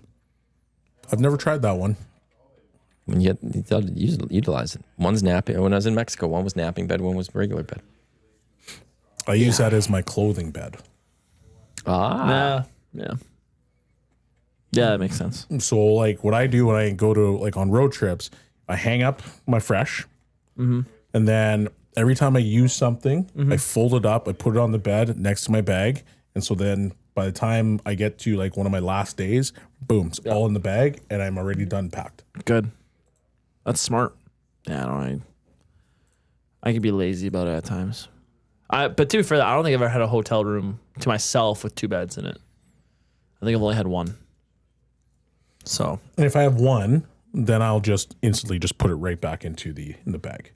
Because I don't like if I have to wake up at my flight's at 9:00 and I got to be there for 7. I don't like waking up extra to try to pack. I'd rather just be to sleep and when I go. need to. Okay, I've got everything I need. It's already done. I saw it yesterday. Boom, let's go. And I've been ultra successful that way. Haven't forgotten anything. Knock on wood. I forgot my Barney doll when I was really young in the Spokane hotel, and I was very sad. But then they mailed it to me, and I opened it up, and I was very happy. That's my story about forgetting something. yeah, My parents still have the Barney doll too. the Barney doll. Yeah, I was very happy that day when Barney got sent to me in the mail. Went to the mailbox with my mom. I was going to my grandparents, and there was just a big like shoebox or something, and I didn't know what it was. And I got to my grandparents, and I went on the counter, grabbed a chair, stood on the chair, and opened it, and I was very happy. Barney was back, but I forgot him in Spokane hotel room. Spokane hotel room. Yeah. My dad had to. When me and my dad were in Florida for the All-Star game last year, he forgot his dry settle jersey in the closet. Same. That's tough. Oh, that's a rough one. They mailed it to him. Though. Tough. Oh yeah. Yeah, they mailed it to him. So, yeah, lucked out. Yeah, because he thought he was gonna go to the All-Star game with me, but it didn't happen. Why not? He didn't want to buy a ticket because Oh. I got it for free, and he didn't want to buy a ticket. I thought maybe he thought like he was going to, like, you were going to have extra tickets, or like. But well, he thought he there maybe was he a would chance. buy Like one if he at wanted to. the World Championships, the guy knew that was in charge of everything. Like he always had extra tickets, but it's about like who he gave them out to, and yeah, for the All-Star game, he had given them out already. So it was my dad was gonna have to buy one, and he's like, yeah, no, I'll watch it. I'll watch it at the hotel. And I don't blame him to that all. That All-Star game was brutal. The one in Florida. Are there good All-Star games? I'd say that the one in Toronto was pretty good. That was a better. That was with the drafted teams and stuff. That was better. I honestly can't remember last time watching an All-Star game. I could say that. I don't blame you. The one in Florida, I was there in the arena, and half the All-Star game was you were watching on a jumbotron, like a pre-taped thing that they did. It's like, okay, like what is this? I think the last All-Star game overall I've watched was maybe the NBA All-Star game after Kobe passed. Yeah. You can't do much from an about it. NHL perspective or an MLB or an NFL, but one of the coolest ones I did, I was actually playing in Sweden at the time. So we came over during the Olympic break, and we played against the AHL All-Stars. Oh, that'd be cool. That was a good game. We got stomped because most of those guys ended up in the NHL literally that season or the next season. But then we went and played the Toronto Marlies right after. Those were cool All-Star games because guys try a little bit more. No. Because it's a different thing. You're not playing against the guys in your league that you're buddies with. Like this is a foreign team coming over. You go play against that. If you're in those leagues, I would do that more often. Because if you want to get a little bit more entertainment value for families, and to me makes more sense. Play against something you don't know. You might try a little bit harder because you never know what they're gonna do. Like our coach, you guys got to play hard. Like I'm not gonna play hard. Come on, it's All-Star game. No, you're playing hard. And so we lost that game. We lost 7-2. and there was like meetings after the game with all the Swedish players, and he was losing it on them. So then when we played the Marlies, it was the boys played like hard, very hard. Lost 5-4 in OT. And there was a couple times some of those poor Swedish kids gotten threatened by a couple of the enforcers. And it's like, okay, who's got to do it now? And I'm like, I don't care. To go up to the guy and be like, dude, just let it go. Yeah. Like, it's not his fault. It's our coach being a donkey. Yeah. He's like, really? And I'm like, yeah, just let it go. He's like, okay. Will any of you watch the MLB All-Star game next week? Home run. Oh yeah, home run derby. Yeah. I haven't even watched a home run in the last That's years. the only thing I'll watch. Yeah. Yeah. It's impressive that how far they can hit that ball. Yeah. I've seen it though. I think that's the thing. Like I've seen enough in my life. I don't need to see more. Yeah, it doesn't change what it is, but it's still impressive how far these guys are hitting the ball. That's the go-to for baseball's All-Star is the home run derby. Hey, like, There's nothing else from a skills perspective that you really want to watch. No, but it is also the best All-Star game in general because it's the hardest to mail in. Yeah, in a different It's still throw ball, hit ball. Yeah. Catch ball. Hockey's, there's that physicality that just isn't there. Basketball and football, that physicality. Less baseball's not physical. What was the one game Pro Bowl? I think it was a defensive back who ended up killing a quarterback. Yeah, the guy scrambled and he came out of nowhere. I don't remember that one. And he bounced this poor guy's head off the turf. The guy was lights out. I just remember Shawn Taylor destroying the punter. R.I.P. Shawn Taylor. Was that what it was? Well, there was a punter that got destroyed by Shawn Taylor. I feel like there's been a couple hits. Yeah, that's scary. I was gonna say though, with the MLB, the home run derby, like for the NBA, would you say it's the 3-point contest or the dunk contest? That's like their thing. It's 3-point now for me. Yeah, the dunks. The dunks have become too flashy. Not flashy. That's the wrong word. Gimmicky. Yes. Way too gimmicky. I don't care about a car jumping over. I think this is a one. Yeah. This is a one. Oh my heavens. Oh.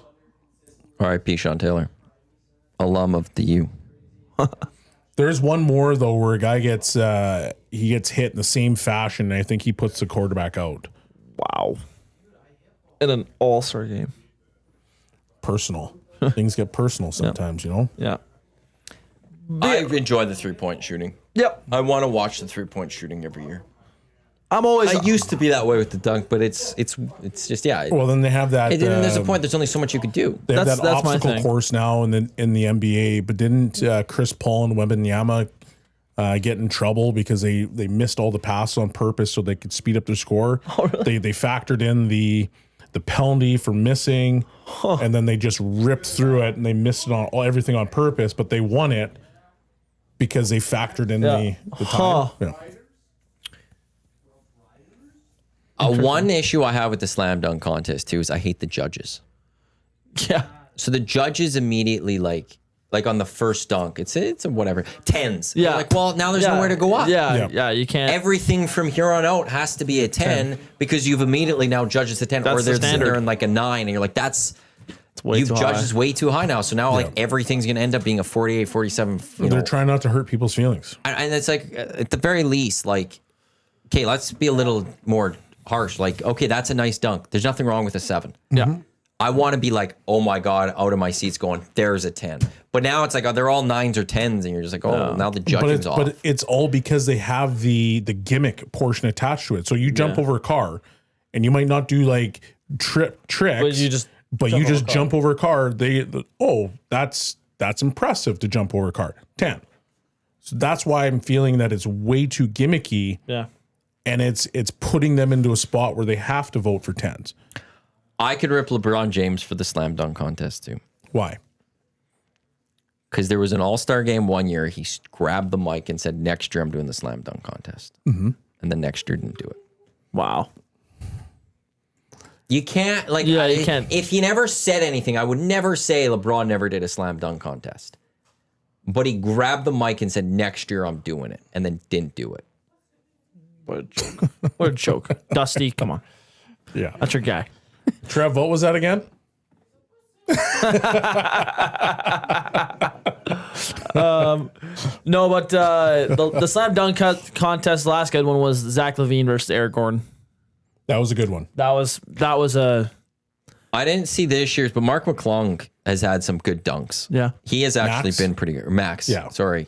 Here, okay, this is the one thing I will say that the NHL does bad, that the NBA does good, is that the NBA brings whoever for the three-point shooting contest. They bring whoever for the slam dunk contest. yeah. They bring whoever for those. They don't have to be all-stars playing the next day. They're just like, hey, who's the best slam dunkers that want to do this? The NHL, when they do their skills competition, they take the all-stars. Yeah. And like, no, hardest shooter. Go find the 5 hardest shooters in the NHL and Yeah. bring them. I don't care if it's Igor Ulanov this year. Bring Igor Ulanov and have him shoot as hard as he can. It doesn't have to be the all-star for that. I fully agree with that. And Get me 5 best in the shootout break, artists. that's my point. Robbie Schremp should be there 1,000%. Yes. Pavel Barber should be there Yeah. 1,000%. Swaggy P. I don't need Those to guys have need to be there. an all-star for those. Yeah. Tell me who the 5 best guys who are after practice sticking around just trying to work on some shootout stuff Yeah. and bring them so we can be entertained. Yeah. Don't force the all-stars to have to do that one. But that's just Unless they are one of the that's best. the NHL's MO though. That's the problem. Is that they understand that, they see other sports do that, and yet for whatever odd reason they refuse to do that. They don't want to go that way. Did you guys see the news about the draft for the NHL too? Is it decentralized again? It's staying decentralized. Yeah. Whoa. There was a vote yesterday, I'm not and shocked. it's rumored that the vote's going to come up as it's staying decentralized. Wow. I'm not shocked by that. I'm not either. I think look, if they take away the Zoom interview, Better. it's a better draft. It goes quicker. If they limit or make sure that the teams actually draft within the allotted time, Yeah. makes it way quicker. It can't First be 4.5 overall pick hours. does not need to take 3 minutes for you to get like They to shouldn't make get a the pick. clock. Yeah. Literally. It's No just- league should a first overall pick get the clock. You've Yeah. been on the clock for months. Yeah. You don't know need exactly an who extra 10 you're minutes. picking. Yeah. And actually, with that being said, you know if you're number 2, you know who Yes. you're picking. Yes. Those Yes. 2 should be the fastest out there. You know Boom, boom, there's done. going to be this guy or this guy. We're going to pick. Yeah. We're getting one of them. And if you don't get that guy, you got that guy. Sprint up there. Yeah. Don't waste my time. Let's go. Yeah, the clock should be added more. Like the first overall pick should be a minute. You get the clock. Yep. Second overall pick, a minute. Yeah. Yep. Third overall pick, you got 3 Minute. minutes. No, minute. Hey, want to stick in my sure. In most, Minute for in the most top drafts, 5. though, Then the next 5 could be 2 minutes. And then the next could be, then we could jump to 5. I would say in most drafts, the top 5 are fairly consensus. Yeah. So you should get a minute for each of those.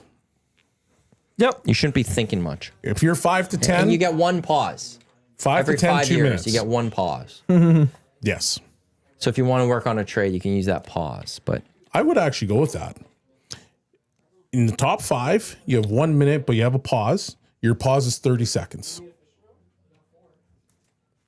5 to 10, you have 2 minutes. Your pause is 30 seconds. I'd give him a minute. Nope. Okay. If you are now 15 to 30, you have 2 minutes, but you have a pause for a minute. Speed this thing up. You have a draft board. Just follow your draft board. Do what the NBA does. You have the hat there. Yeah. You walk up on stage. You put the hat on. Boom, done. You Picture. shake the commissioner's hand. Yeah. You get off the stage. Once you get off the stage, you get your jersey. Yeah. See you later. Or you just have no hat, just jersey. I'm good with that too. I like the jersey touch. It's cool. Yeah. It's hockey. That's what It's they hockey. do. Yeah. So, okay, hat and jersey it's on the table. It's already propped up there. You don't need the name on the back. Get away from me unless you're a top 5. Walk up, jersey, hat, boom, shake the commissioner's hand, take a picture, do your quick interview, 30-second interview. You're off the stage, go behind the scenes and do everything media that you need to do. Bye. Sportsnet interviews, out of here. Well, you can still, like, they even do that in the NBA. You do that one interview. It's a quick one. Yeah, you do that. That initial one is a quick one. That's all you need. So who's the girl that did it this past year? I forgot. But I remember when Boston had the trouble working the FaceTime, she kind of took over, and it was a 30-second interview. It was great. Yeah. No, on to the next. I'm not surprised they're sticking with the decentralized because I'm sure the GMs and the scouts love the privacy. And they don't care about the TV show. They don't care. No, and then they're not going to vote based on a TV show. And the owners save the money, and they're not like everyone can be upset that this is a joke, but that's from the entertainment perspective. From the actual process, I'm not surprised that the GMs might have sat there and went, "You want to know something? This went really well for us. Yeah. We enjoyed this," and they might stay decentralized, but they just have to do a better job from an entertainment perspective to make sure fans enjoy it more. Is there less trades to come from decentralized? There'll be more when people start to. I think there'll be more trades when people start to get comfortable with the new format. Yeah. This past year, they're all scrambling to try to get on FaceTime and try to figure out how to do that. And how do I prep my staff? Because you saw one group, the entire staff was standing on the stairs or whatever, looked like a family portrait. Yeah. So they're trying to do these things to change the way that they did the drafts before. So they're not necessarily just sitting there trying to figure out, okay, can I now try to trade up, or can I do this, or can I do that? Yeah. So don't worry about that portion of it, and that speeds everything up and makes things a lot easier. We're done here on the EST Hangout, presented by Sentinel Storage. Canada Storage, experts more than 2 decades helping Canadians through life transition. Canadian storage provider by Canadian. Lock Shop coming up. Myself will be on the air. I'll have Justin Dung from 3 Down Nation joining me to talk some CFL. We got Oil Stream, which will be Gager and Hernan. We'll then do EST afternoons with the two of them. Reed Wilkins show coming up until 6 o'clock. Elks call coming up at 6. Hello Hockey tomorrow, 10 o'clock. Local, Jasper Ave.